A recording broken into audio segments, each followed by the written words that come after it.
And we are live. Hello to all my BC WrestlePod nerds out there, and welcome back to the All Elite Ensemble review, your weekly AEW post show here at BC WrestlePod. My name is Mikey, El Jefe of BC WrestlePod, and joining me this lovely evening, of course, back at it again, for the second day in a row, is Mr. Benny T. Bear. Happy to have you here, my friend. The T stands for thunder. Gr- Greetings and salutations, people of the internet. Let's rock and roll. Also, Let's if you like uh-huh. this, drop a like, hit the like button. Honestly, it's just like, hey guys, hit that like button, subscribe, and leave a comment below for all the fun stuff. Alrighty, I'm gonna make this intro really short because we got lots of things to cover. We got a dynamite and a collision, and we are making predictions for the card that we have so far for double or nothing, which I'm excited to watch this Sunday. So let's just keep this brief. We go live on pretty much everywhere YouTube, Twitch, and Kick most of the days of the week at this point. We have a social media at BC WrestlePod, merch at our store, shop, BC WrestlePod shop.fourthwall.com. And we have a coffee bot to help us pay for pay per views and extra stuff, especially during the summer because I only listen, I'm an educator, but I don't get paid during the summer, unfortunately, or at least the month of July, I should say. So every little penny counts. Also, we're gonna need that depending if I have to pay for extra subscription because MLW just announced that they're gonna have a weekly show starting on Saturday, May the 30th. I'm like, well, time to get back into the MLW phase because it's been the first half of this year. We haven't outside of Battle Riot, we haven't really had much of MLW content like we did last year. So I will be here to cover MLW in some capacity. So that should be fun. Anywho, I gotta start recruiting to see if anyone wants to. If not, I will be here to do quick reviews. All right, let's get into that. We got a dynamite, a collision, and predictions to do. So let's get into AEW Dynamite, as I like to call it. So let's just get into it. So first, this segment was great as MJF was watching all the bald people and just looking at all the bald heads. And Ricochet, Ricochet being an absolute Chad. It's like, hey man, it's okay to be bald, but you won't be as handsome as I am. It's great stuff. I had a good cackle. I loved it. Simple and effective. Yeah, what was it? Daniels and Sanjay, right? Tommaso just Um, removing the beanie on purpose. yeah. What? This was fantastic. Went on a little bit too long, but for my taste, but like, it was still great. I'm not putting it down. It was fantastic. Yeah, and it definitely opened up the show and it would come back at the very end with it. So I'm not mad at it, which was like your opening appetizer and your teaser for what was to be seen at the very end of the show. But after this little opening segment, we just jump straight into our first match, which was just like, hey, let's decide to just cram as many people as we can in the first 30 minutes of the show. I was like, dang, y'all. So we get this 10-man tag team match. This is Cajun Cope, the Young Bucks, and Orange Cassidy taking on FTR, the Dogs, and Tommaso Ciampa. I'm just like, there's a lot of bodies. Oh, there's a lot of bodies. And a lot of like really there's a lot of like murder board s connecting the dots of who's feuding with who and who's got beef with who and why it's a lot. And this match was a lot. Was I entertained? Yes. Did I think that we needed this 10-man tag? I'm gonna lean towards kind of, but if we did not have it or we reduced the amount of people, I would have been okay with it too. I Yeah, will be honest though. My biggest critique is I just feel bad for the dogs because we're just throwing them in multi-person matches right now. yeah. It's funny like this. They sort of have like a not unofficial feud with the Young Bucks, which is fine, because they work perfectly together. You know, like the dogs are like super aggressive, and the Young Bucks are the Young Bucks. So this was really fun. One thing I noticed in this match is that, like, you know, Christian is probably one of the smartest people or the smartest workers in this company, right? Because like he constantly changes up his style, right? And like he's not doing anything, but he's still great, you know. Um, Edge, on the other hand, Cope, on the other hand, um, I haven't seen anything different, but whatever. Although I did see the last pay per view, we busted out like an educator, which is like a standing sharpshooter. That was pretty cool.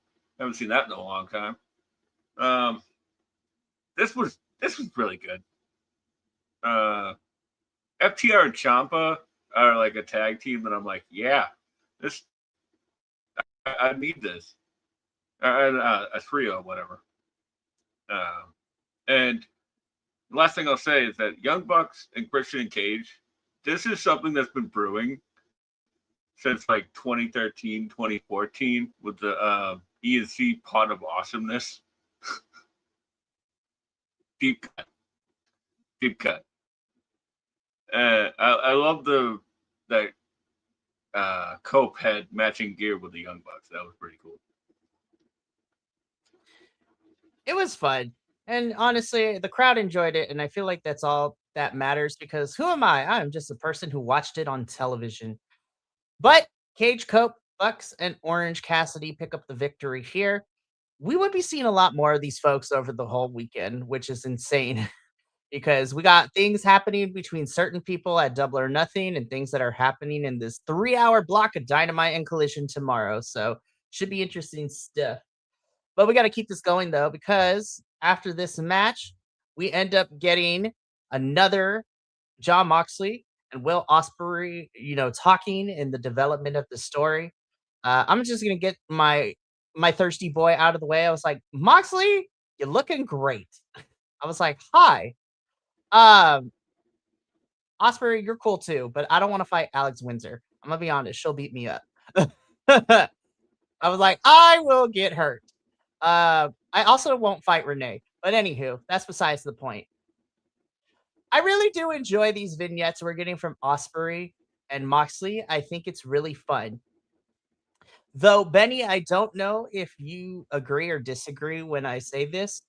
I feel now is the time to step it up into the next level of whatever story we're going for. Because we've been getting the training arc, and I love the training arc. I'm hoping we get the next level after Double or Nothing with Will Ospreay. Spoiler alert, taking, getting one up on Samoa Joe. But who knows? Anything can happen. Things are crazy. What I would love to see though, and this is a deep cut because I would love to see somebody like Darby who has told like Darby tell Will that you don't need John Moxley to be a champion because Darby got to be a champion without John Moxley when Moxley and Darby were having their whole feud like late last year, early this year. I like this. I still do. But I think I'm ready for us to move into the next chapter of the story, wherever it's deciding to progress, because I feel like we're kind of spinning our wheels. So I'm hoping that after Double or Nothing, we will see the next chapter. But who knows? I don't work for the company. I don't write these stories. So I am just a person on the internet. So Benny, what Hey, did you have any thoughts on that? absolutely. Also, what else are we here to do? You know, like, uh, except for you know, give our critiques. You know, and I completely agree with you. I was watching this backstage segment, rooftop segment, and going, "Oh crap! I wasn't listening." Put a shirt on, John. You too distracting. That be like, oops.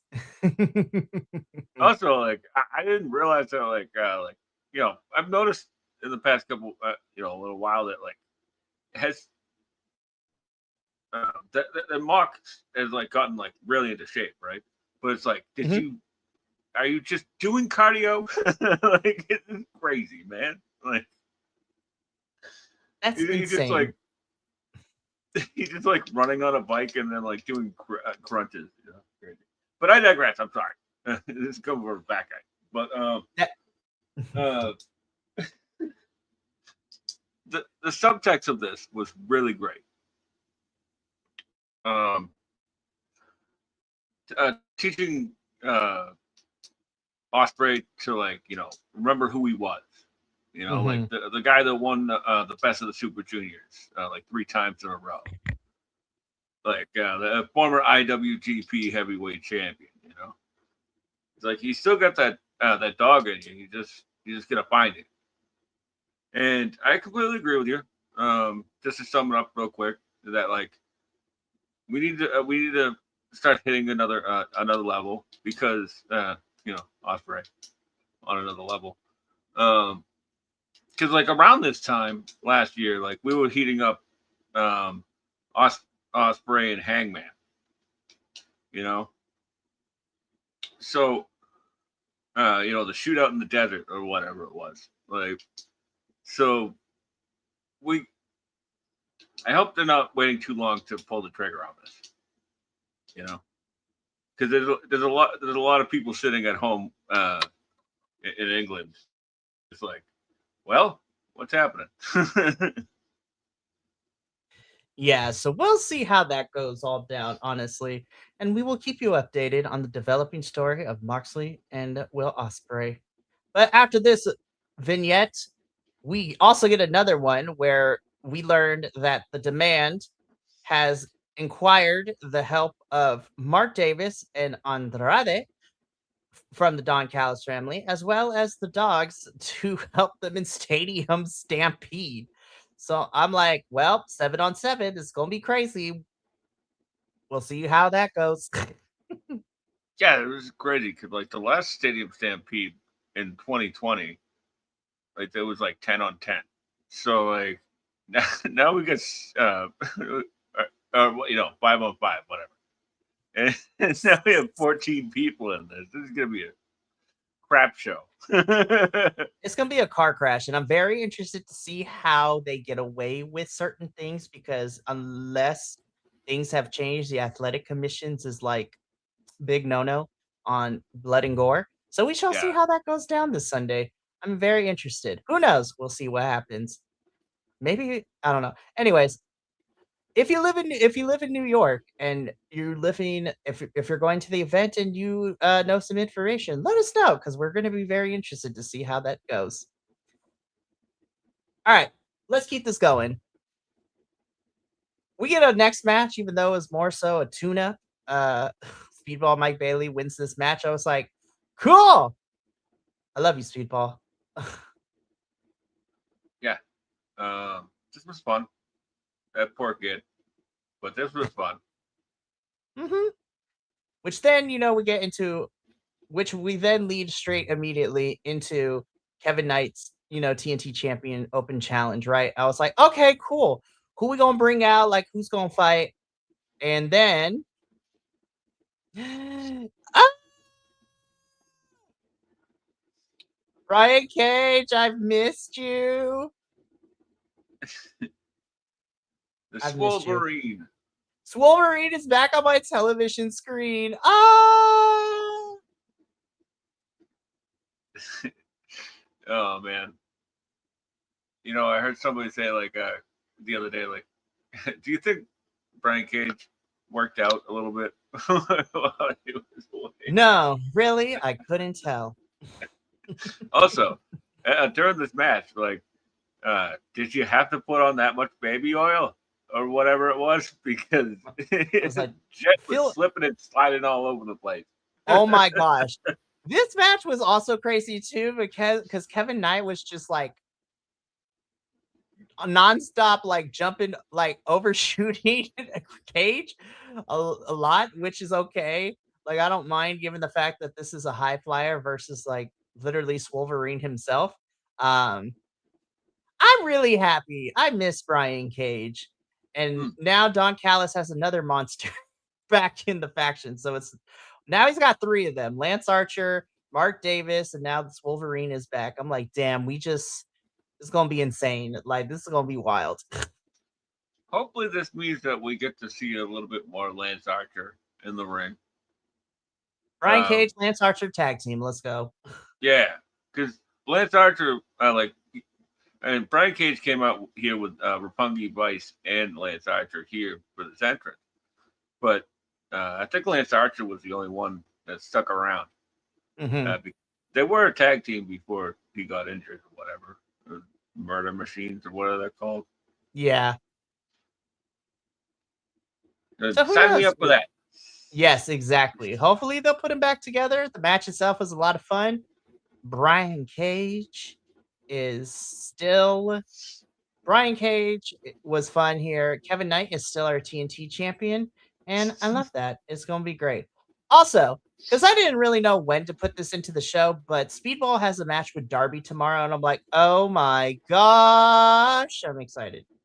Yeah, yeah. Dang.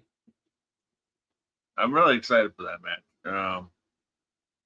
Darby seems to be burning the candle at both ends, but we'll get there. We're going to talk about it when we get to Collisions, especially. But Kevin Knight, still your TNT champion. Fun match. Happy to see Wolverine back on my screen. Alrighty, we keep it going because after that match, though, guys, we even though it seems like a lifetime ago and it was only last week, we finally got the brackets announced for the men's and women's Owen Hart this year.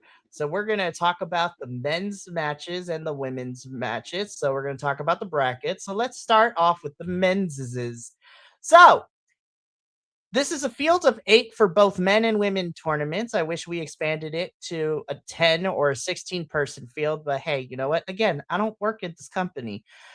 But the matchups that we have on the left side of the bracket, we have Samoa Joe versus Will Ospreay and Mark Davis versus Jungle Jack Perry. And then on the right side, we have Swerve Strickland versus Bandito and Claudio Castagnoli versus Brody King. And I'm looking at this, I'm like, hot damn, this is actually a pretty stacked field. And it should be mentioned that Joe versus Osprey and Swerve versus Bandito, both matches will be happening at Double or Nothing. So should be very interesting. I actually really like the men's bracket. I was like, damn, this is gonna be fun. Now, unfortunately, I think my little like brain is like, okay, we're definitely building up to Osprey and Strickland, probably round 3, round 2. But I hope we get some surprises. But I do enjoy the men's bracket. I think this is a fun one for them. Benny, any quick thoughts on the men's bracket?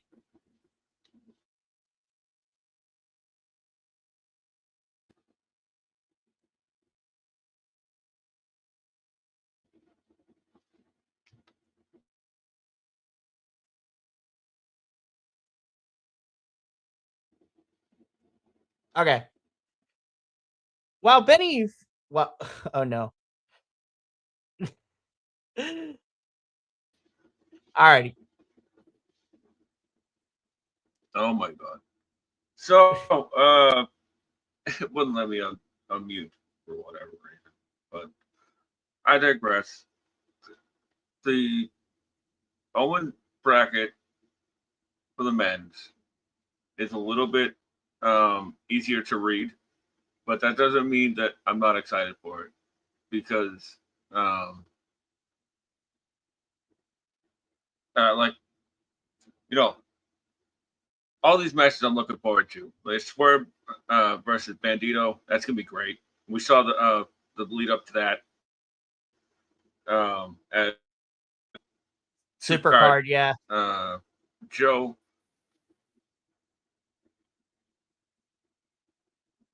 uh, Joe versus Osprey is honestly a dream match, and Claudio versus Brody King, that sounds amazing.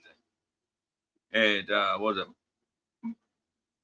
Mark Davis versus Jungle Jack again? But whatever, whatever. I'm pretty sure we're gonna get you know Will Ospreay's payback to a couple weeks ago. So it looks like a fun time. I'm here for it. Alrighty, so that is the men's. So let's get into the women's, which is I'm not mad at the participants that we have for the women's because I think it's very interesting. However, I have questions about certain things, right? So, on the women's bracket side of things, on the left hand side, we have CMLL Women's Champion Persephone taking on Stardom's Hazuki, which I'm excited about. And then we also have Willow Nightingale versus Alex Windsor. So I'm excited for that one. And that match is happening at Double or Nothing this Sunday. Then on the other side is where I start to have questions, specifically for this first matchup Mina Shirakawa versus Athena. I'm just like,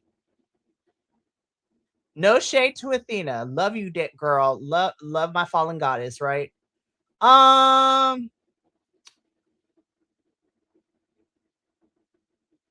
Tony, I know we love Athena, and I know she was in this last year, but why? I was like, I don't think she needs to be here.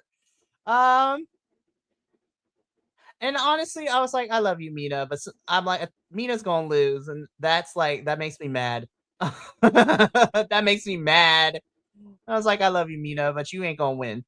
Now, on the opposite end of this, I have a very interesting one, and I would love to see her go far because then we have Sky Blue taking on probably one of the hottest women's Joshi freelancers right now, and Sari. I love her. So I'm excited. Now, at first, I was also a little worried because I'm like, are we going to have to wait weeks between certain matches? Because as people know, Persephone and Sari are currently out on injury. But according to Tony Khan and the press conference from Supercard, their matches will be in June, which then, by then, according to doctors and the promotions themselves, they will be cleared to have their matches, which I was like, okay, good. Because I was wondering what was happening and why Persephone was removed from the survival of the fittest match, but now I understand she got injured. And Sari is taking some time to make sure her neck is in good order before having this match against Sky Blue. I don't want to say I'm less excited about the women's bracket. I do like that we have more international women in here. But that also is kind of, I guess, where my critique is because you have a lot of women on the roster that we could have utilized, Tony. And I know we're building up to Forbidden Door, so working with promotions and getting their stars on the bracket, like, is probably part of the deal. I would have liked to see mostly AEW women. Then that's where I have an issue with like Athena being here. I know she's our ROH Forever champion, but she's the ROH champion. And I'm like, I don't, unless you have her win and we're calling her up to AEW, like, what are we doing? Like, if we're pulling her up to AEW full time, what are we doing? Anyways, Benny, how do we feel about the women's bracket? I know we talked a little bit about it yesterday, but I would like to hear your thoughts and your opinions.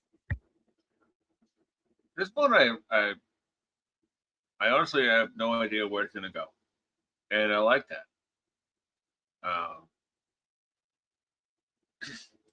I'm pretty sure Hazuki is like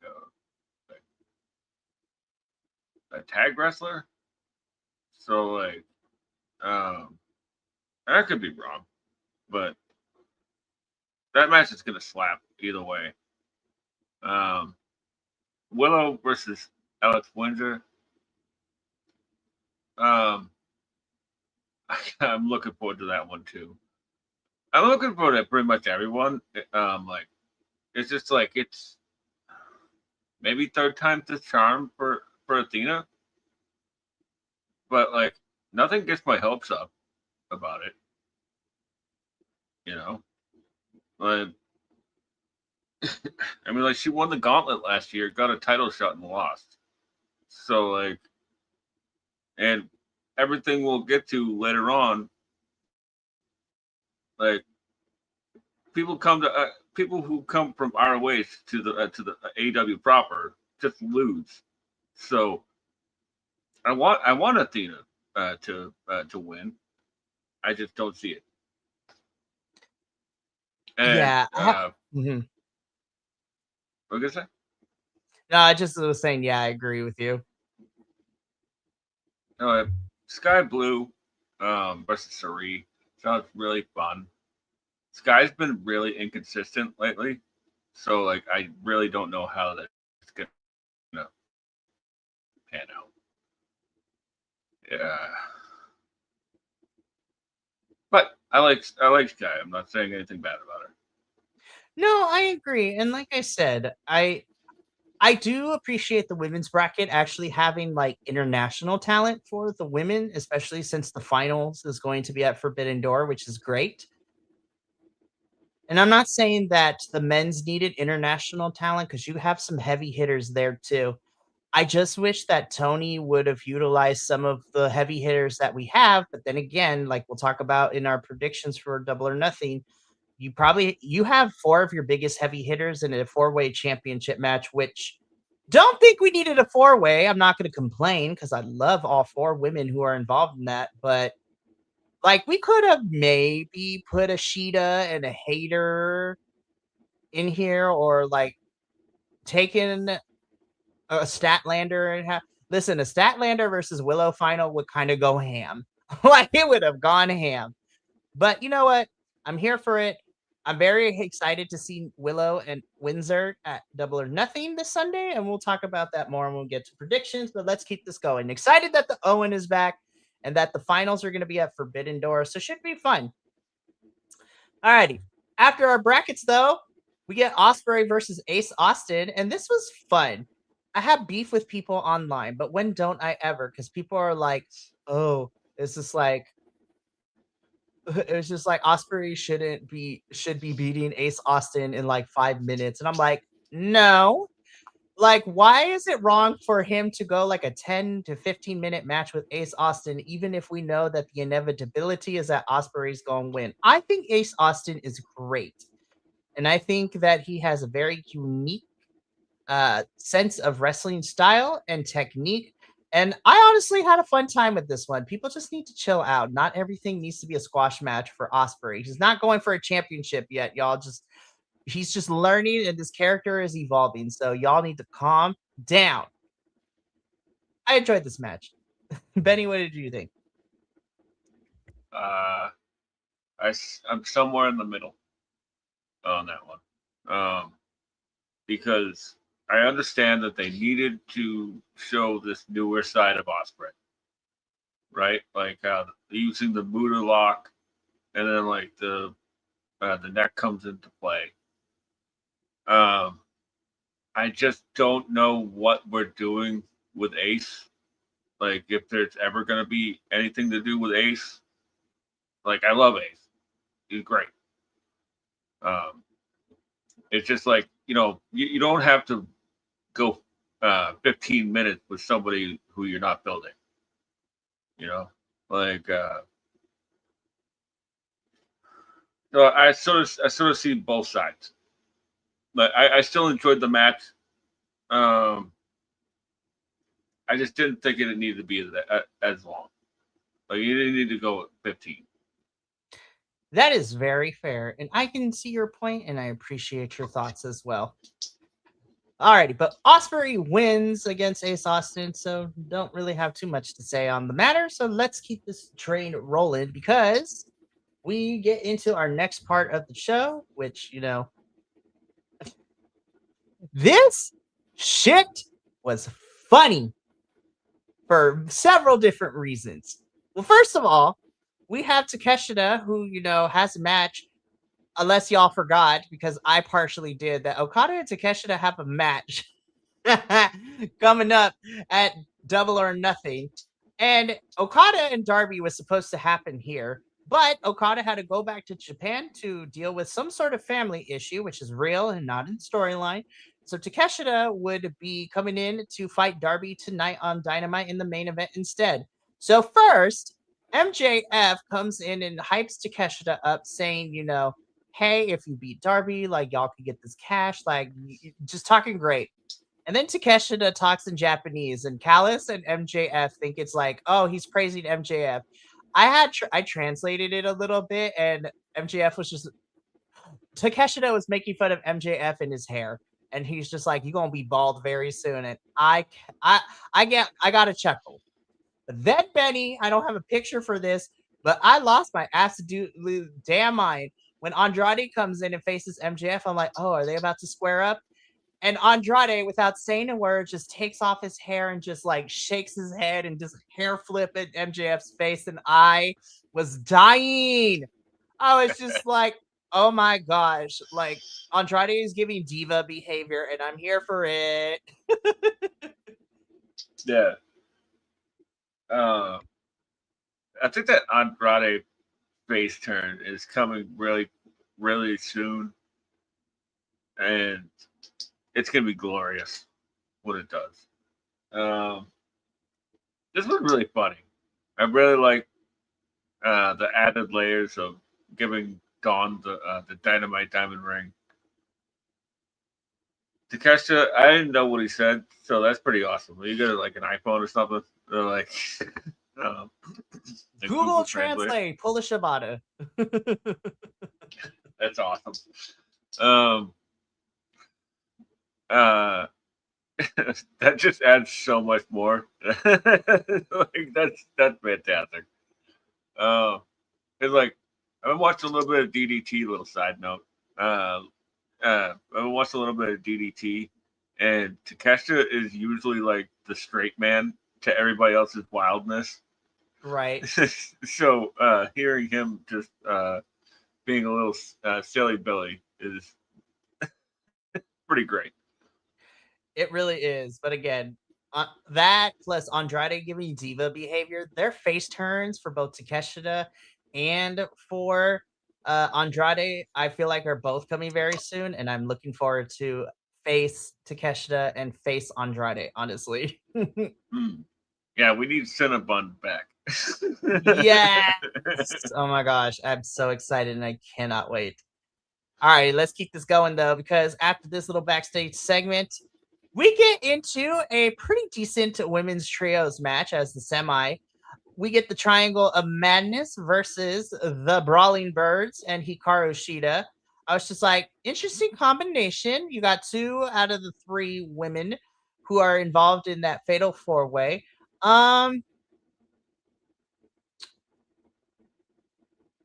trying to think. I'm still trying to process how I feel about this match.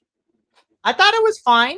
I wasn't a stickler for Tekla causing a DQ with the title and then everybody fighting and then people running out to set up some stuff. I just wish the women got more time, I guess is where I'm at with this. And that's a constant thing that I say. I'm tired of saying it, but I will continue to say it until something change because hashtag let the women wrestle. But that is my soapbox moment. Yeah, it's almost like they're being punished because Tony and Mercedes aren't here. But this is what happens when you don't build anyone else up. I'm just saying. Yeah, right. But you give somebody a belt for a year and a half, and then don't build anybody else. But when they leave, you ain't got nobody else. But I digress. This I really like this match. Even the DQ spot. Mm-hmm. The crowd was clearly like this was one of the matches that like the crowd ate up everything. They popped for this match. I was like, all right. I was like, I see y'all. Okay. Yeah, exactly. And which makes it even more frustrating. Like, oh my gosh, I know. Like, because you're seeing the crowd going ape shit, and they get 7 minutes. Like, that's just rude. Do better. Just for real. Do better. Honestly, I'm done. I'm yelling now. Do better. Be like, So I agree with you. I appreciate that the crowd was behind this match for the 7 minutes that we got for it. And again, I was not mad at the DQ. I was like, you know what? It's different. It kind of makes sense for Tekla and how she's been winning in the last couple of matches that we've seen her in, and I'm not upset about it. I am upset that we don't get more time for the women and more than one women's segment or match and things like that, but whatever. I don't book this show. Anthony Khan, please give the women's more time. I'm like, y'all got some really fun folks. Let's do better by them. Yeah. Anyways, yeah. One thing I really liked too was when everybody came out to like beat up the good guys, and then like Willow and the reinforcements came out, and Sheeta was just like, I don't want none of this, right? She's like, I don't Her got heel, beat. She's like, girl, I'm not trying to get hurt before this title match. Like, yeah, right. And because I love this new level of Sheeta, and like when Alex Windsor like wakes up and like gets to her feet, she goes, "Where's Sheeta?" oh my gosh. Windsor is great. I love her, and she's So fantastic. great, man. So I great. I love it. So, despite the time, I really do like everything. And it does set up us a lot for tomorrow night too, because we had Thunder come out, Willow come out, like the God Squad, as I call them, come out for the save for our baby faces. Well, the Brawling Birds, I should say. Sheeta's just like, I got a title match. Deuces. So Yeah. One last thing. Yes, we do not book the show, but we do pay for the show. God, So Tony, I swear. I know like what is it, $50 is just a drop in the hat. Like that's what you pay the maitre d or whatever. But like if everybody's saying the same thing, there is an issue. Like fix it. Do it right now, or at least going into the summer. Prove me wrong, Tony. Prove me wrong. Yeah, right. Just take small steps. I'll take small steps at this point. I'm not asking for something grand to happen overnight, but do better by the women. Anyways, that is our TED Talk for the evening. So let's keep this going because we still got Collision to talk about. But after this, though, we get into our main event. AEW World Championship match. Darby Allin defending his title against Konosuke Takeshita. Guys, this was my favorite match of Dynamite. And honestly, I feel like this is one of my favorite matches of the whole past week of AEW television, especially Takeshita just doing Germans out of nowhere on top of the rope and just like, oh, a bridging German, no less. So I was like, Takeshita, you're a freak. And I love it. Man, oh my gosh. The crowd was so like, I mean, everybody loves Darby, but I really enjoyed watching people like the crowd equally as hard cheering for Takeshita as well. Again, that face turn is going to be glorious if we do it right. Yeah. But yeah, I love this match. I completely agree, man. I was just like, I'm blown away by this match. And Darby defended the title twice this week, and which is absolutely insane. I mean, this one was clearly way better than the next one, but there's levels to this. There's levels to this, and the fact that like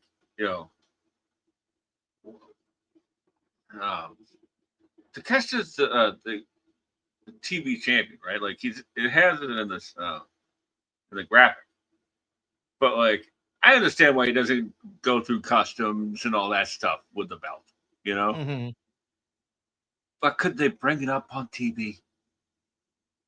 Like it's in the graphic. Like it makes no sense. It's like y'all should be mentioning this on television all the time, not just for when Forbidden Door season coming up.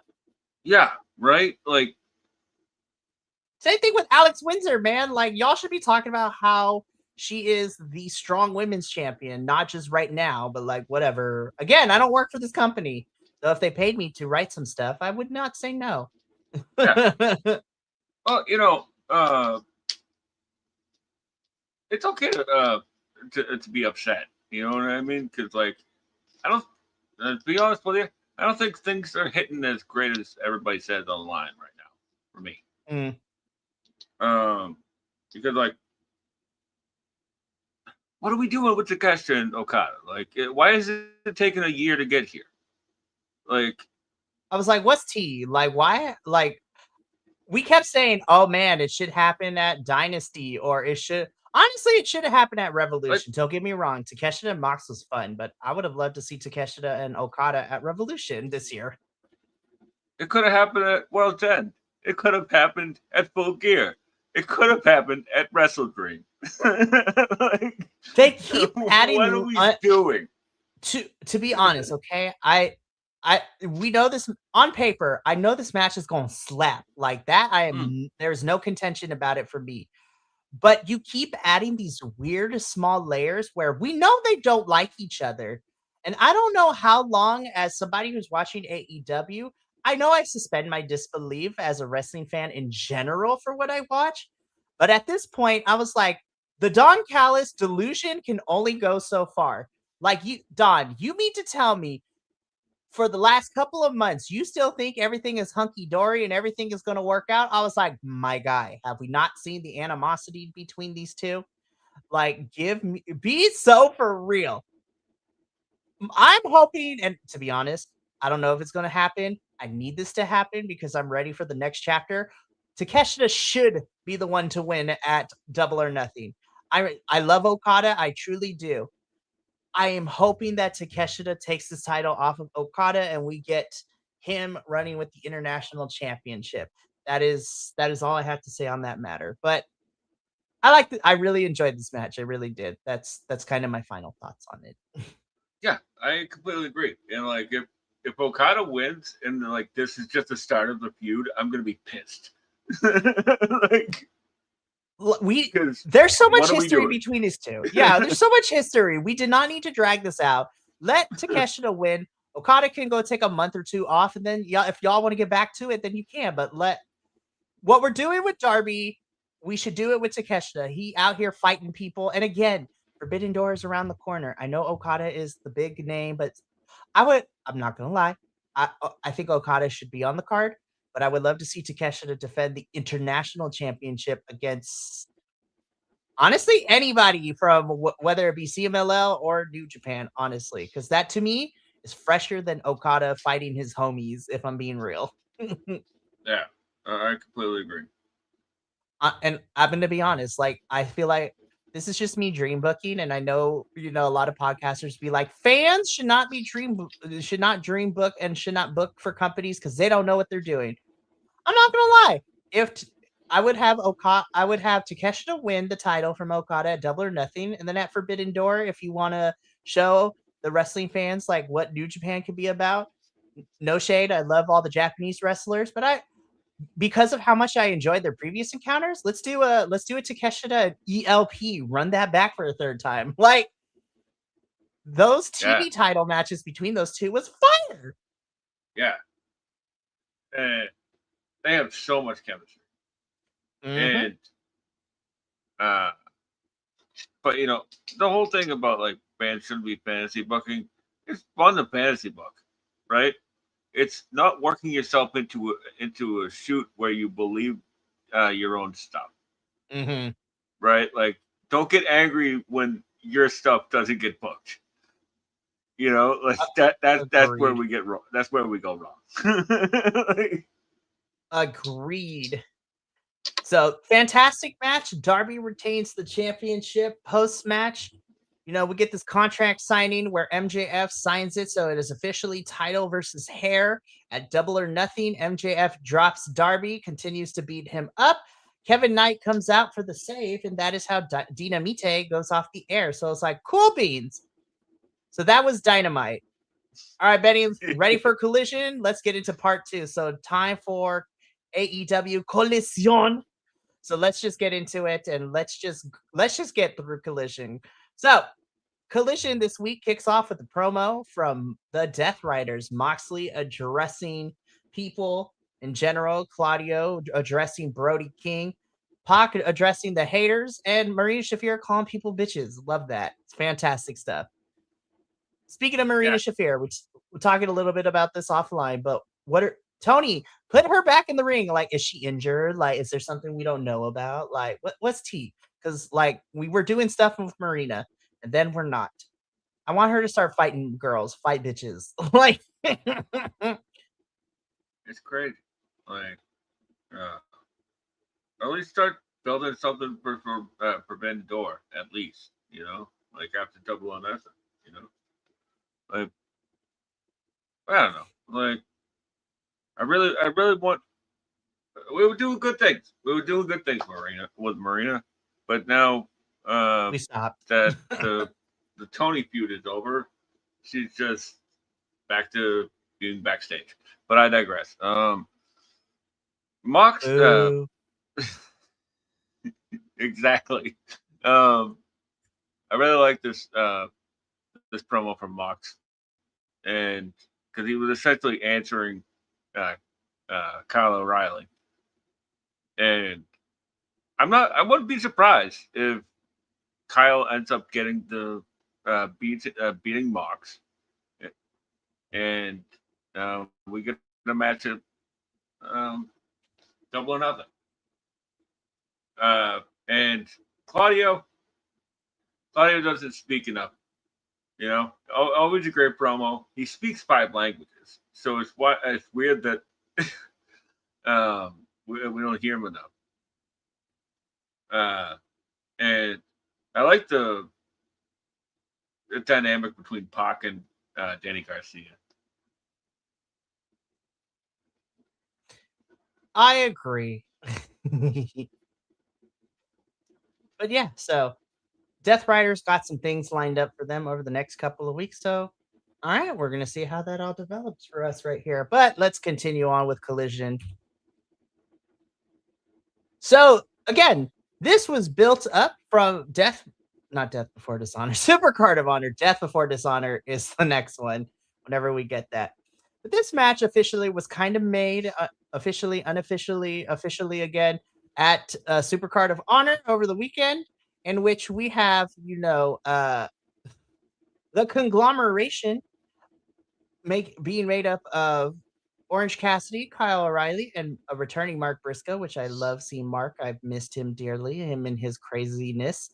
Um, are we good? So taking on Shane Taylor Promotions, STP, which of course is made up of the infantry and our Ring of Honor pure champion, Mr. Tiger Style himself, Lee Moriarty. Um, Again, we said our ROH thoughts last night during our Super Card of Honor. Very weird to see because I thought we were possibly turning Moriarty a little bit of more face given his recent interactions and matches he's been having, like especially with Nigel. But apparently, we're leading him back more towards heel because he was beating people up he was beating up Dalton Castle and the Outrunners, after they won the titles from STP. So very interesting.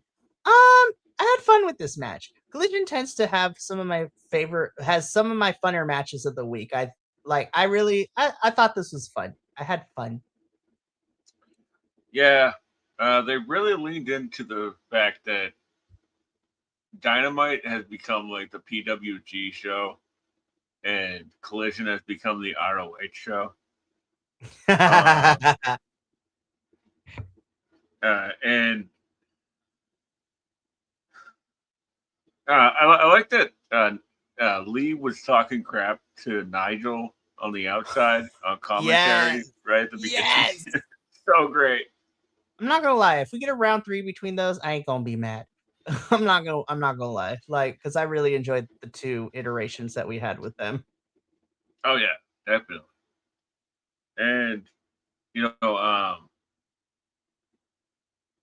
Lee had pointed out today that the chain link on the octopus hold, Mm-hmm. like abdominal stretch, was a Drunken Master reference. Yes. We love the way of the drunken master. Oh, Lee, you're a nerd, and I appreciate you. Um, I want to hang out with him. right? And he has artwork too. I was like, you're a nerd and you have art. Let's go. Yeah, like all of it's about El Santo. I love it, man. Like, You're Lee Moriarty. They can never make me hate you. you know, the thing is, right? Like, the conglomeration, like, I thought this was a little weird because they were like, it's an eliminator match, but like, these aren't the champions, you know? That's what I said. I was like, are we gonna freebird these titles? Like, are we gonna freebird them? Like, who knows? Yeah, because Mark didn't have a title. You know, like whatever. All right. Maybe I'm just being nitpicky. But no, you should be nitpicky. But they should explicitly say, because you don't need to go into detail, but you got to explicitly say for storytelling and on-screen purposes. Hey, the trios championship with how big the conglomeration is freebird rule, so any 3 members can defend the titles at the time. And I'm like, down, love that. But you got to say something on TV and not just say, hey, this is an eliminator match, and not have the 3 people that are holding the titles in the match. You have 2/3 of them. 66% is still not passing. Yeah, you're a teacher. That was great. I am a teacher, but I also have the mindset that C's get degrees, y'all. It is okay.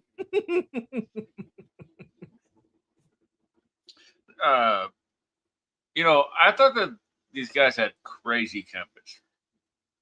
Like at the infantry and Lee Moriarty, like I haven't seen them team up very much, right? Like it's usually Shane Taylor, but like I thought all 6 of these people really worked well together. Agreed. And man,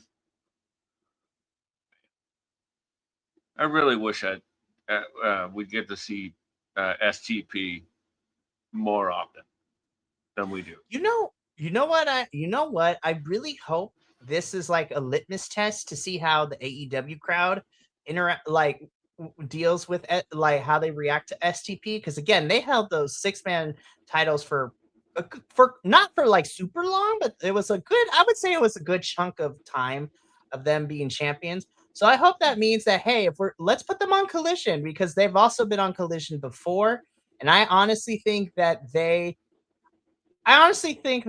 infantry and Trish and Lee and Shane Taylor, I feel like they should all be put on AEW television.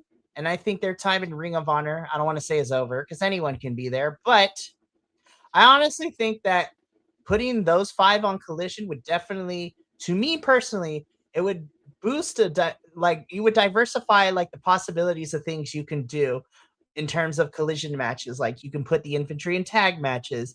Moriarty can have like matches like singles wise. Like if you want to do like, and again, I know ROH and AEW don't necessarily go hand in hand, but like I would love to see him throw out open challenges, be like, y'all, again, storytelling in ROH.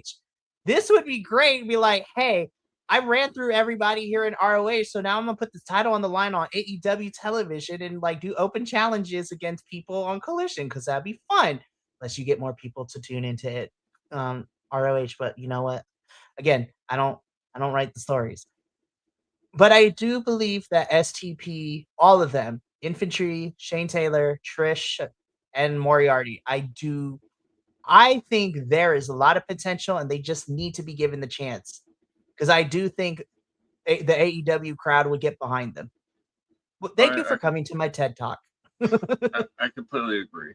And it's almost like a yearly thing that they make an impact and then right back down. You know, like it was like right around this time last year when Shane Taylor had that match with Swerve, where like Nana and the infantry. That was such a good match, man. That was a good match. Man.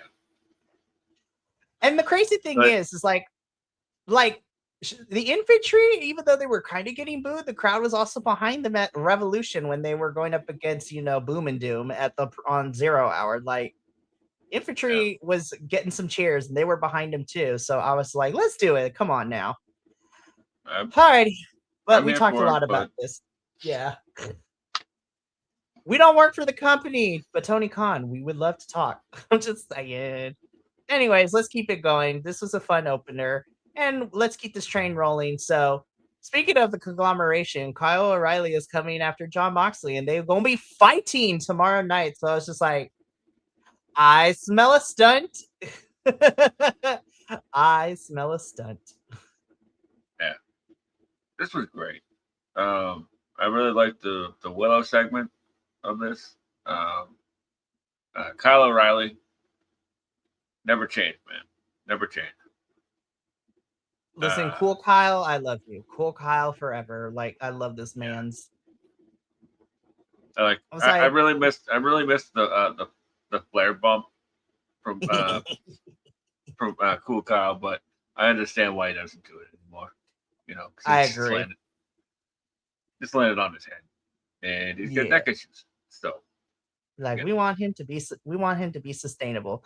But I also agree with you. I really love the Willow spot, which again, Collision and Dynamite, if you can, do this more often, where people who will be fighting, like we got Willow's things, and then immediately she makes her entrance, but then we cut into Red Velvet talking her shit. Betty, like, I was like, yes. I was like, I love this. Do more of this, Collision. Like, opponents should be fighting before making, like, have them cut promos before making entrances. And again, Titantron for Red Velvet is fantastic.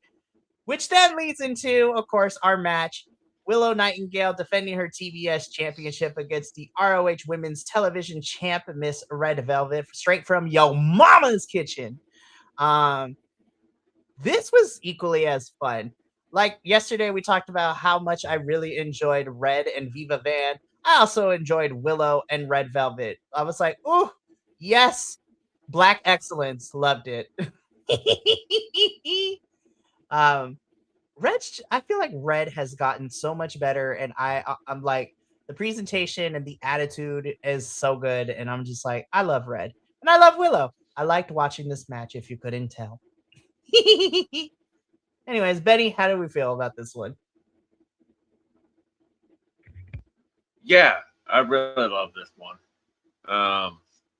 because, as I said yesterday, I don't really know which way Red falls in the heel base dynamic, but in this one, she was the de facto heel because you're going up against Willow Nightingale. You're not getting the crowd to boo Willow. So,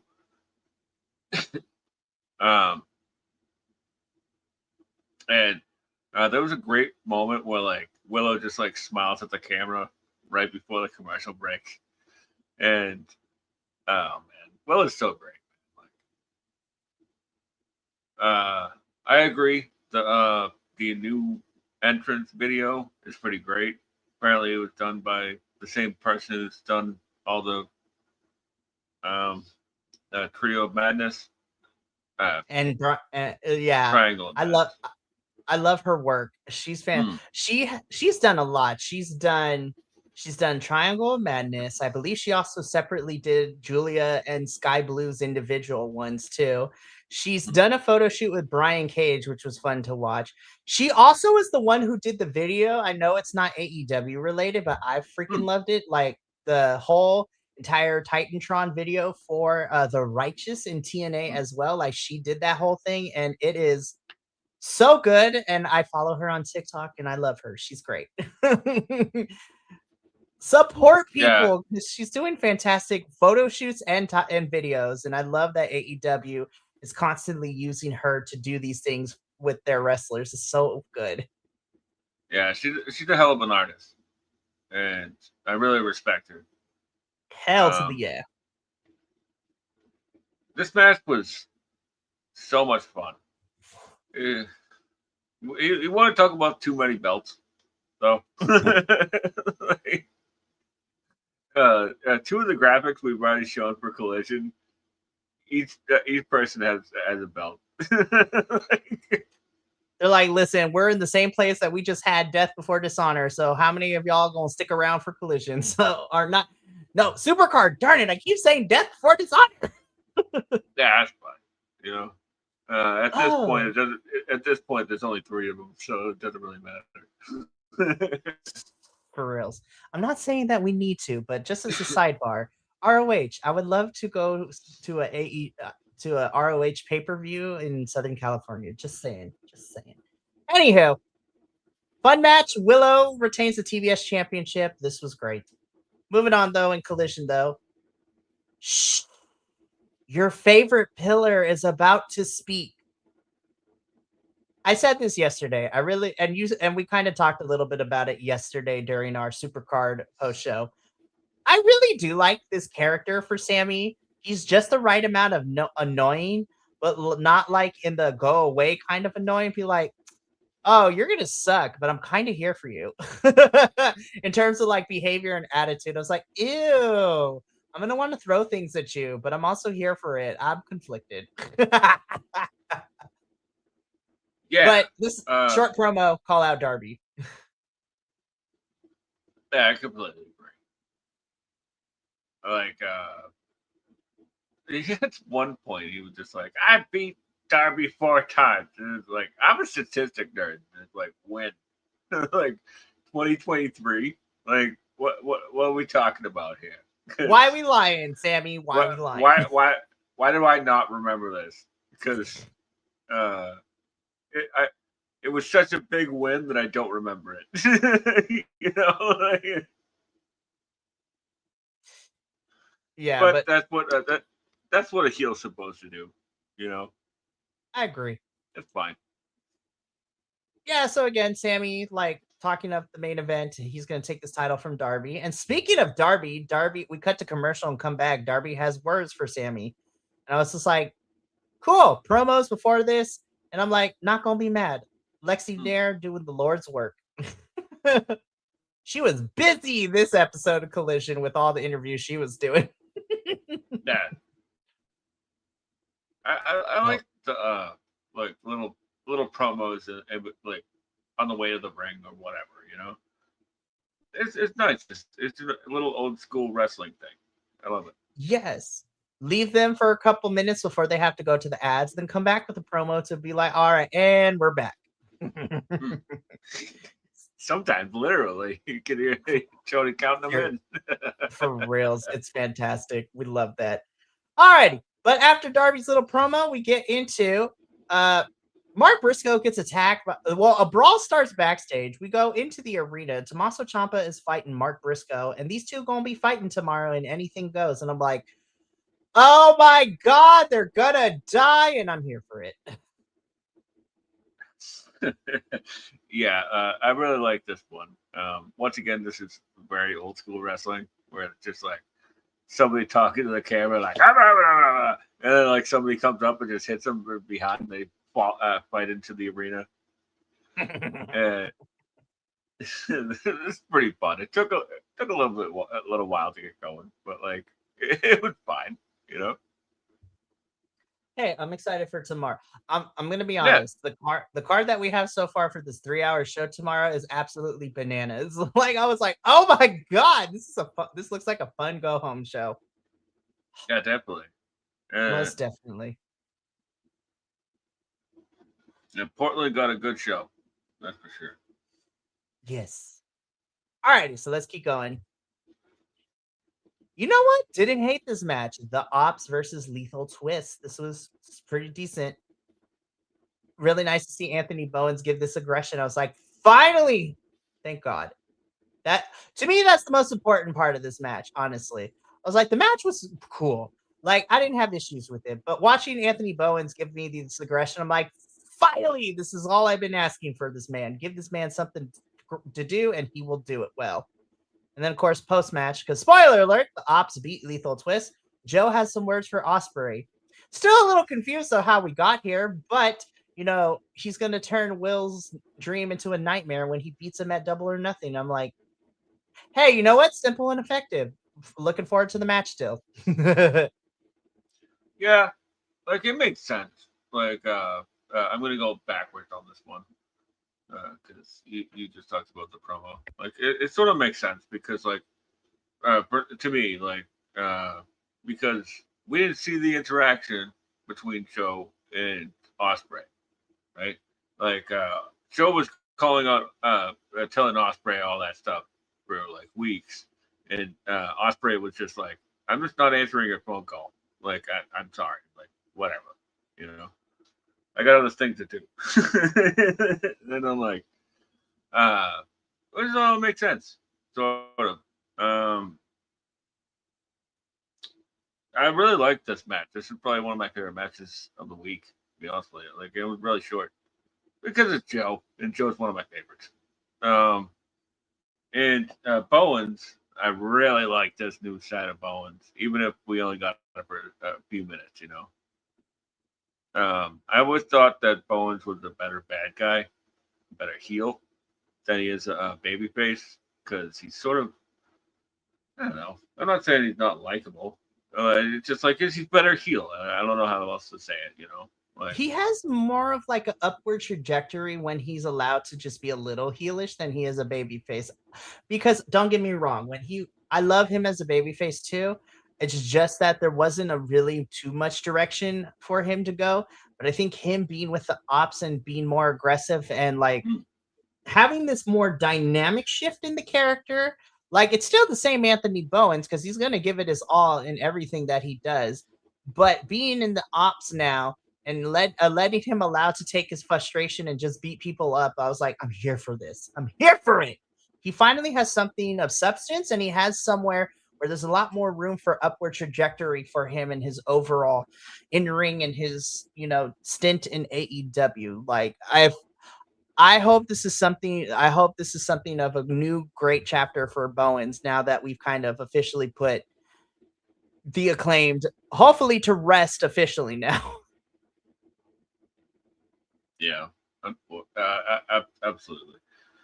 And like Bowens, I think is like he's not that great of a talker, anyways. So like if he's just allowed to be aggressive and then like say like three lines, like that's great.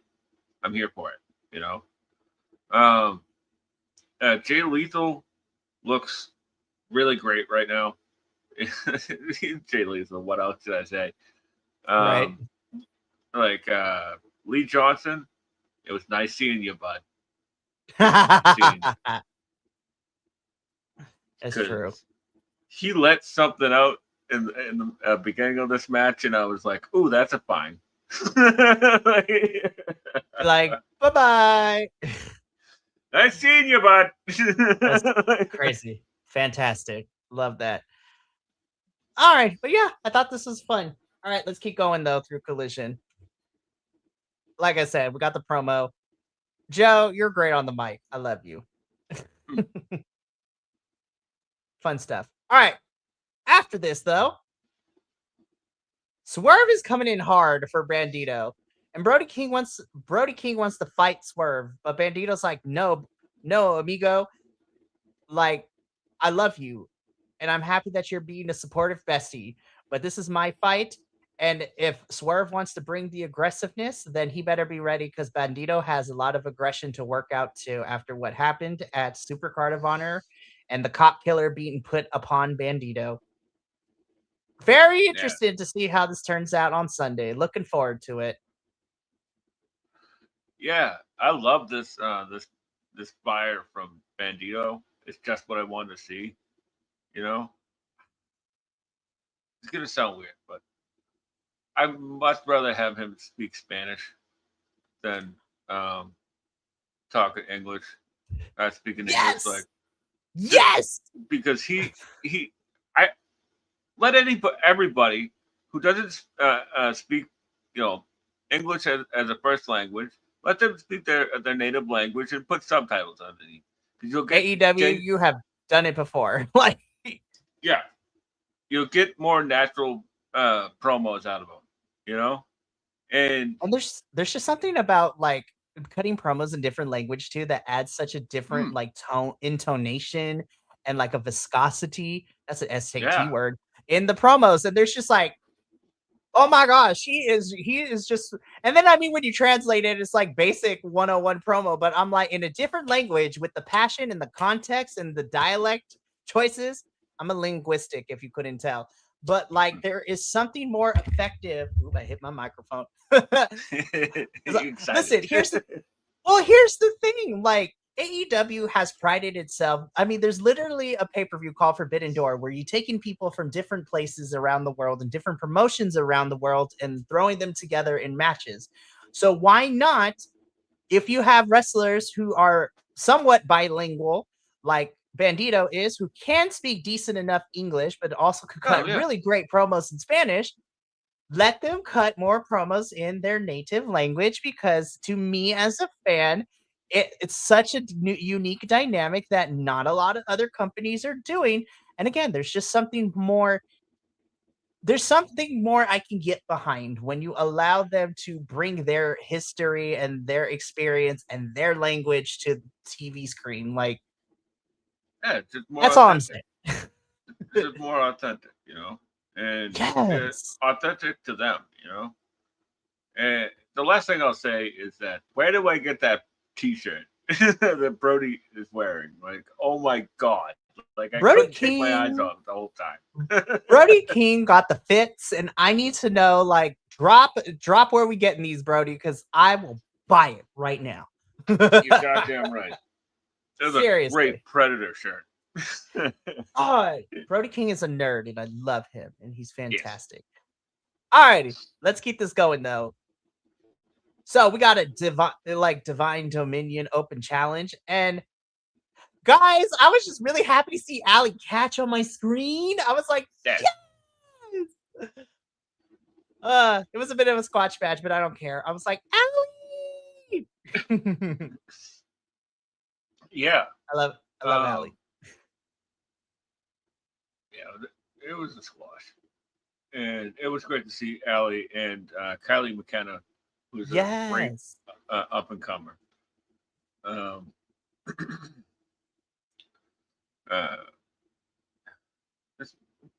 well, what do you think about the Divine Dominion 5-minute challenge thing? I'm not against it. I wish they built it up a little bit better, being like they're going to be their shtick now.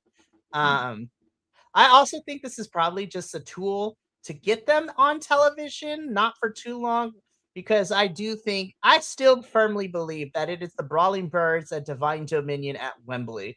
I'm still holding on to that fact. Again, things can change. They could be sooner than that. It could be longer than that. I'm not opposed to this challenge. I do wish though that they built it up, be like, hey, they decided to do this. Why? Here's a brief explanation as to why they're doing it. And I also do hope that while it will be fun for a little bit to watch them, take on local talent, I would like them to try to do this with some of our more established girls here on this roster, like who are actual teams. Now, they're busy in Japan at the moment, but I would love, as funny as it would be, to see the inspiration try to come after these titles with the girls. I was like, Lord help us, that'd be hilarious. But I want them Yeah. to start. I want them to start fighting like the established tag teams, Brawling Birds. I still think Sheeta and Stat gonna be a tag team here very soon. Like, we'll see how it goes. Oh yeah, somebody else returned too.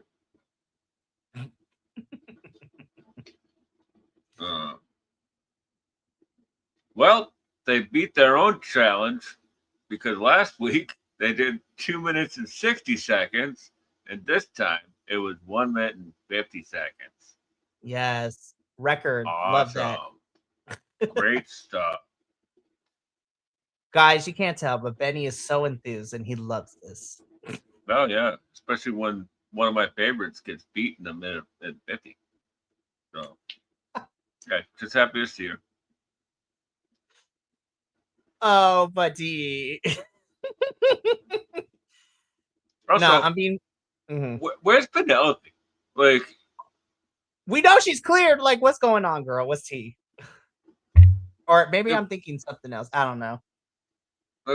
even still, they're doing like pre-tapes, like you can't like fly her in or whatever to do What pre-tapes, like whatever. because Megan's doing some pretty good promos of late, but Penelope's far better of a talker. That's just me. I agree. I think Penelope has more experience in terms of being a talker more than Megan. Megan's getting better, and I do like when you let Megan just be just simple and clean, so to speak, with the promos. I was just like, I love it. Great. But if you want the longer ones, Penelope's your go-to. Love Lena, Yeah, but Penelope should be the mouthpiece for these two because the three of them are a little faction, and I'm here for it. yeah. Lena is clearly still trying to figure out who she is in AEW, and Hmm. so those promos are fine. They're absolutely fine. I'm not putting them down. Fair point. All right, let's keep going. I actually really like that Nigel was the one to come talk to Leo about this. I was just Yeah, like, this is hey, you know what? If we get a follow up with the fallout between Andretti and Leo, because like now we got the red contacts, I'm like, ooh, this is interesting. Love the Black Heart. Great stuff. it was fine. Get it?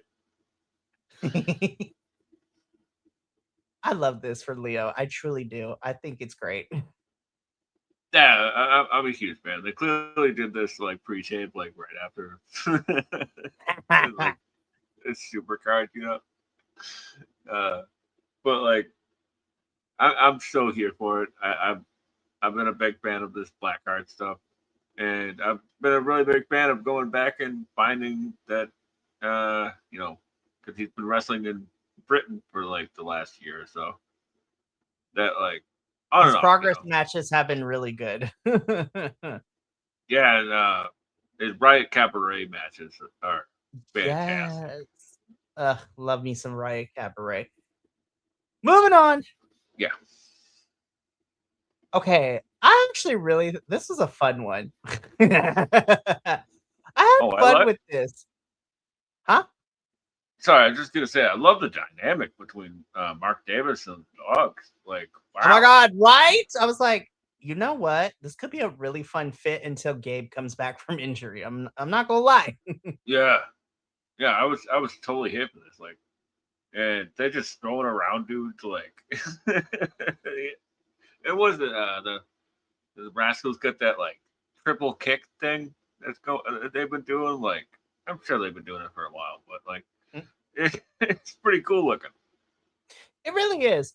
And honestly, I think Mark Davis with the dogs works out too, because lest we forget, Mark Davis is also a New Japan guy as well. So he's worked with these two already in the past as well when him and Hmm. Kyle were in Japan. So I don't know. There's just something about this picture where like Mark Davis fits so well with the dogs in this picture, like honestly.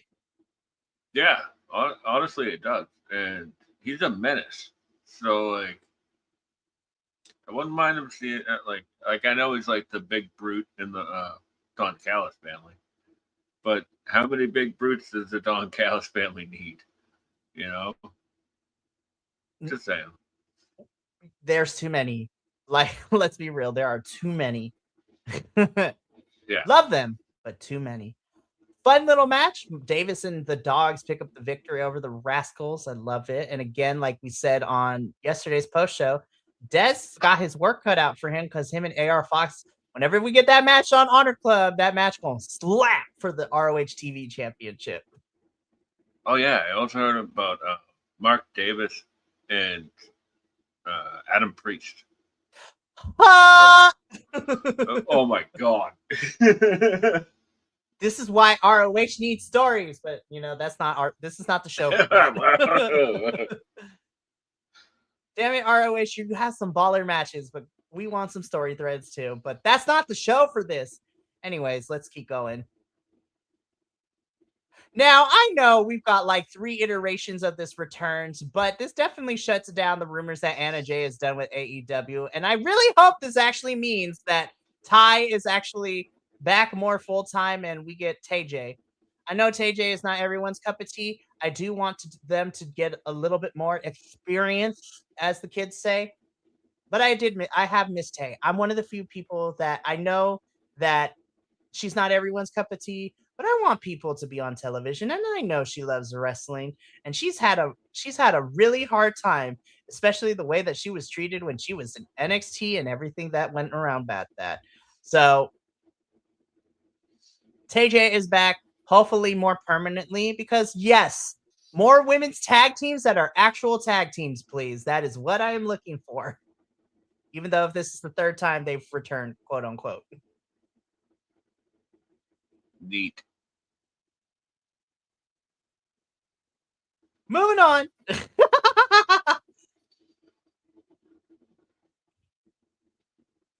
So, okay, main event time, right? Darby Allin and Sammy Guevara. I thought it was fine. I didn't think now compared to Darby and Takeshita, obviously this was nowhere going to be near that. I kind of wanted a little more from this. I don't think it was bad, but I was like, it was fine. I did appreciate the storytelling bit though, because Darby Allin passed out for a little bit in this match. Because now we're starting to tell the story of Darby is doing all these crazy matches and it's just burning the candle, we like burning the midnight oil, so to speak. And now it's starting to take its toll, which is, it's probably going to come into play Sunday, but this is a fine main event. I didn't have any issues with it. Yeah. Yeah, it was pretty fun. Like I liked the wrinkle of like Darby passing out. I just don't know how you get a title shot after being accident ready. That part. I was like, why? But hey, if you invite the boss to your wedding, I guess you get title shots. You know.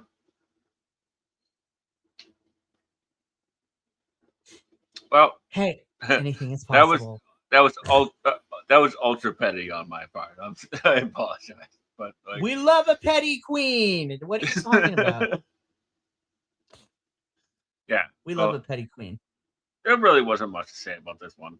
Like, it was just a Sammy match, and I think he's fine. Like, he's just not my cup of tea, and that's that's fine. Like, I don't have to like everybody, you know. It's fine. I think he's a fantastic performer. He's just not for me, you know. No, I totally agree with you. I like Sammy a little bit more, but hey, you know what? I'm just one person on the internet. Darby retains the championship, and that is how AEW Collision goes off the air. Loved it. So that is our AEW post show part. But don't touch that dial. Let's get into this, and I will cut this up and put it into a separate video as well. But BC WrestlePod nerds, Benny and I are here to, give our predictions as of Tuesday, May 19th, 2026 at 7:32 p.m. Pacific Standard Time. We are here to do our predictions for AEW's Double or Nothing. We really, really, really, really, really are. I'm looking forward to the show. I have questions about how we got here for some of these things, but I'm looking forward to it. So, Benny, in our AEW group chat, I put the link to this Google form.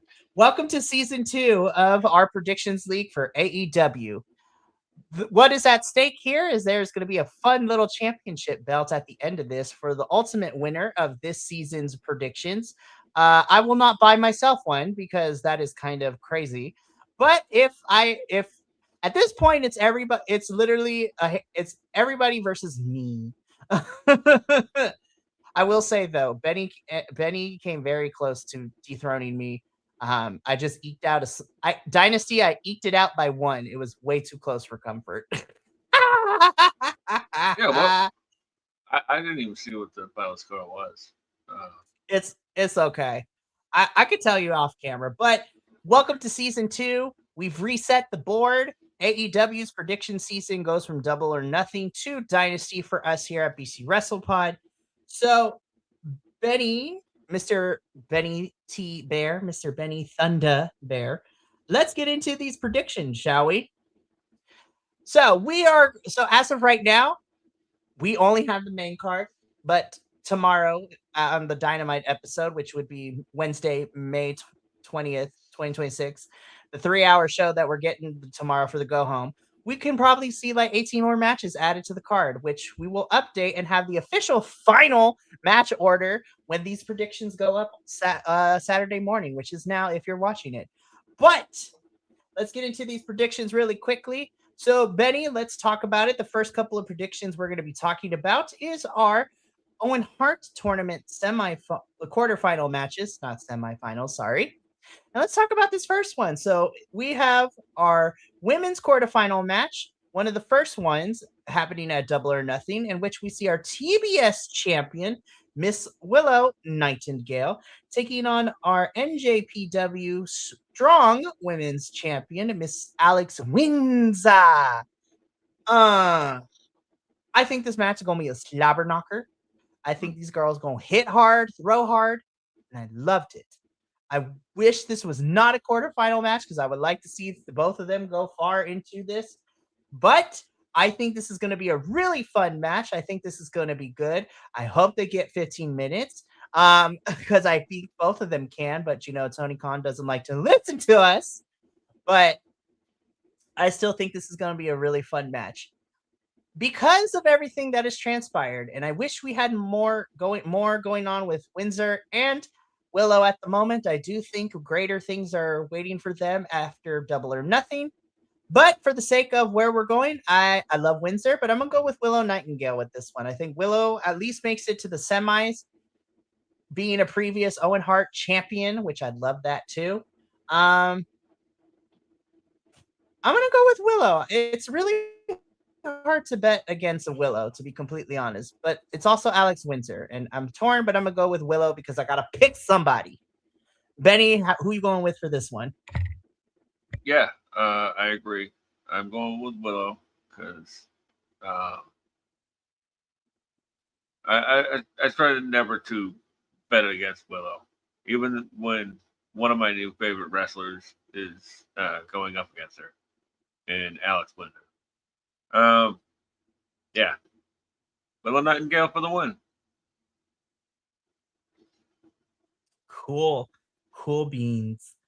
Alrighty, so we keep the Owen Hart talk going because now let's get into our two men's quarterfinal matches. First, let's talk about. Hold on, let me change it. There we go. This one, I'm like, ooh, this one gonna be a barn burner. Hopefully that hammy is doing a lot better for Bandito because it was looking a little wonky after his match with Blake Christian at Supercard this past weekend. But in a Owen Hart men's quarterfinal match, Swerve Strickland versus Bandito. Again, wish this was a semifinal match, not a quarterfinal match, because these two going to tear the roof off of the arena, in my personal opinion. And I really do love that within like 2.5 weeks, you've made me locked in for this match and you've built this up to be really, really fun. And Swerve is just a prick, and I love it.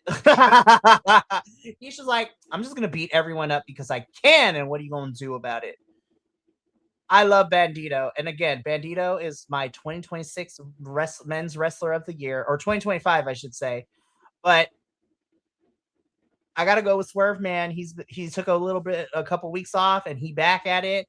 He brought the fire. I think there's a lot of momentum after, you know, again, delivering a cop killer onto Bandito at the end of, you know, his match at Supercard.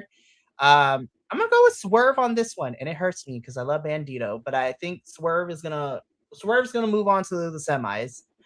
Betty, who you got? Swerve for the win. This one is going to be so innovative, it's gonna rule. The last few Swerve matches on pay-per-view have really found a new level of violence, and I'm really looking forward to this. I am too. Yeah, and because he delivered the Gringo Killer to Bandito on Friday, the other name for that for that move. Also called it Breda Breaker, but I digress. Swerve for the win. Swerve for the win. And nobody's going to tell me anything. I'm going to call it the cop killer because that is what it's originally called with Swerve. So fight me.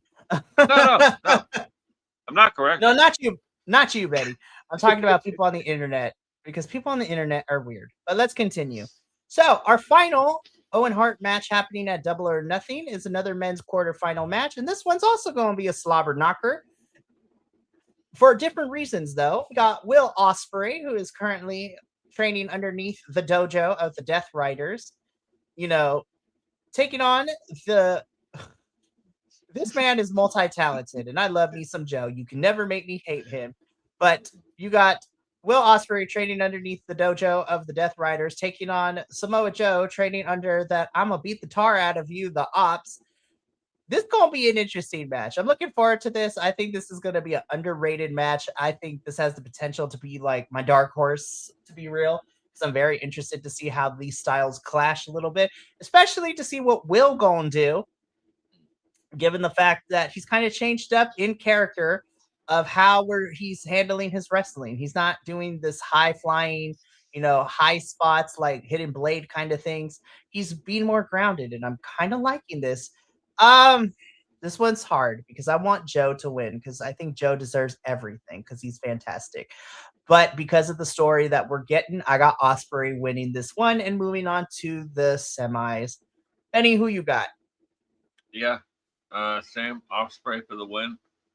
I think this is the first like the perfect a perfect opponent for him at this stage because Joe brings out the best in everybody, and even this late in his career, like we're reaching the final stretch, right? Like he's not putting in half an hour bangers anymore. Like I don't see this one going long, but it's gonna be great. Samoa Joe forever. Yes. God. I'm gonna cry when Joe retires, whenever that is. Like, just thinking about it now, just maybe like, oh no. We're gonna pretend that doesn't exist until we have to cross that bridge. Yes. But you know what? At least Joe got things to do outside of wrestling. Hopefully, if he continues his acting, is going to be great. And also, this man plays a hell of a villain in video games. Yeah, I didn't realize his IMDb was filled up with that many video game credits. Homeboy was the main villain of the latest Yakuza game. It was crazy. Yeah. So this is great stuff for Joe. I love him. But Ospreay for the win. Alrighty, we leave the Owen Harts and now we get into the rest of the card. First and foremost, Stadium Stampede. It has been a hot minute since we had a Stadium Stampede, and my God, this just got crazier because it is a 7-on-7. 14 people is gonna be nuts. So on the one side, we have Jericho, the Hurt Syndicate, and the Elite taking on the Demand. Mark Davis and Andrade of the Don Callis family and the Dogs. Against my better judgment, because of how things have been going for him, I cannot believe I'm saying this, but I'm going with Jericho, the Hurt Syndicate, and the Elite winning here because Ricochet has just been getting one up on Jericho ever since he returned. I think this is where Jericho gets the win, a win, I should say, but it's not a singles win, so I'm not really mad about that. But I hope this is it. I think we all need to move on. I think Jericho and Ricochet have done their job for Jericho's first return feud, and I think this is where Jericho gets the win. So I'm going with Jericho, Hurt Syndicate, and the Elite. Same. Going to be very interesting to see what we do because unless the Athletic Commission is the same everywhere in New York, very interested to see how we're going to get the crazy stuff without bleeding, or maybe they will bleed. Who knows? We'll see. Tony Khan got money. He can pay them fines. All right. We keep it going, though. I don't know, Benny. Like, I'm not liking either option, but for the AEW World Tag Team Championships, this is an I Quit match. So they stopped saying that this was going to be a street fight I quit match. Now it's just a straight I quit match, which means anything's going to go. I don't like either option, to be honest. However, I am hoping that after this, we can finally free the titles up here and we can get all the other tag teams that are waiting in the wings to finally go after this. And remember, there is also the added later that should Cope and Christian lose, they got to break up as a tag team. And FTR doesn't really have any stakes going into this like that. I don't know. Again, I don't like either option, but I am going to go with Cage and Cope because hopefully they can have a short 2-3 month reign and then we can have them have the titles get to someone else because FTR has done enough. Them boys, I think, have run the course as tag team champions and have kind of defeated a good chunk of the team. So let's free these titles up and be done with this program. I'm going to go with Cage and Cope. It's probably going to bite me, but that is what I'm going with. Yeah. I'm going to go with the same, Cope and Christian. I know that All Out this year is in Montreal or something. That's one of the big pay-per-views coming up. That's going to be in Toronto or whatever, up in Canada. And I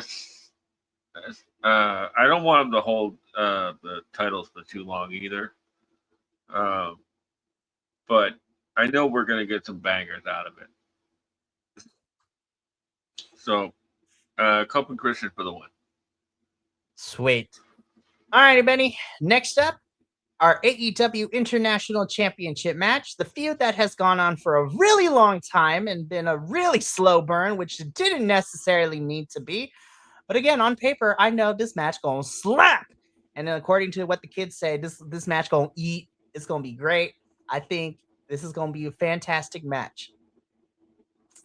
Against my better judgment, because Tony Khan loves Okada, and I do love Okada. I'm going to go with Takeshita here because I feel that Okada, I think, has done enough with the International Championship. I truly believe.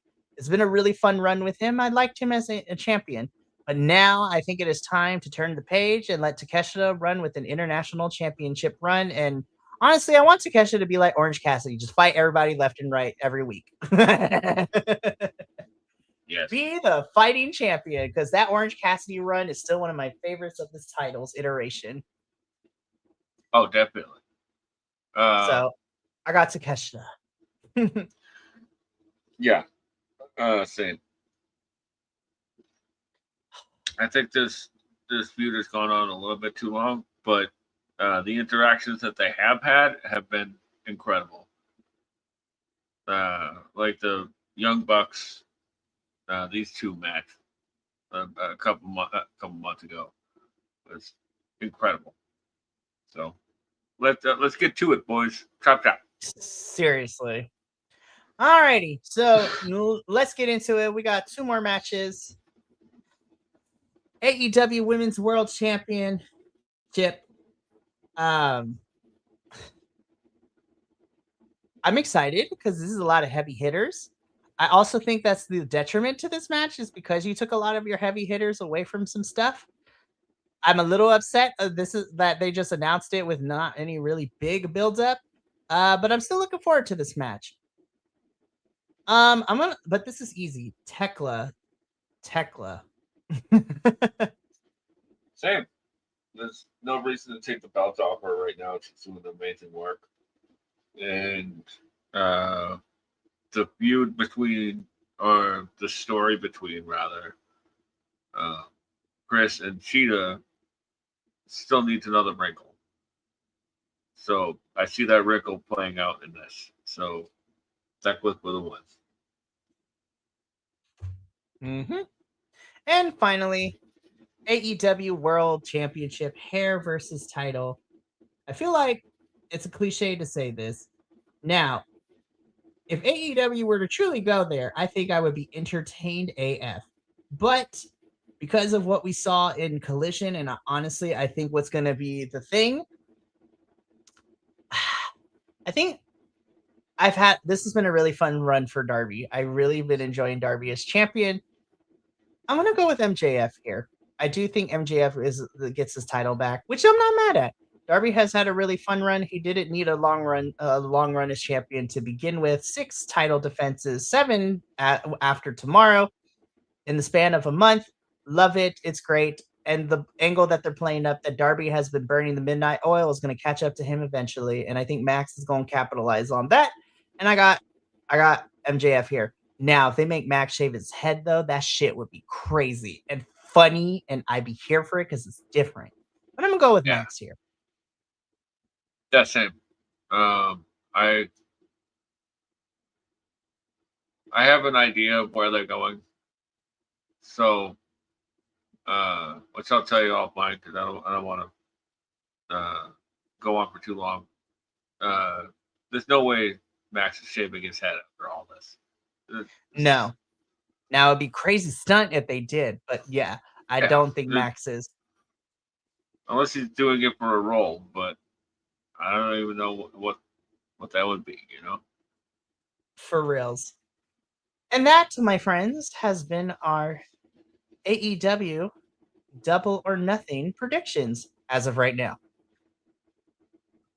When this video goes up, you will probably about an hour later on the social medias, you will see our official final predictions of the card, which will probably include everything else. But that is it for us here at All Elite Ensemble. So we will be here for the post show on Tuesday, May 26th. Yes, I got that right. So our post show will be Tuesday, May 26th, 6 p.m. Pacific, 9 p.m. Eastern. Betty and I will be breaking down all the action of Double or Nothing. But also, if you're going to be watching this at home, you should come join us for our watch along. We'll be going live Sunday, May 24th at 5 p.m. Pacific to do a watch along for Double or Nothing. So, but we got to get up on out of here. So thank you so much for tuning in from all of us here at BC WrestlePod to you at home. Remember, take care of yourself, love one another, stay iconic, and more importantly than anything, you always deserve to finish your story. We'll catch you later, but until then, sayonara, adios, and until next time, peace to your mother.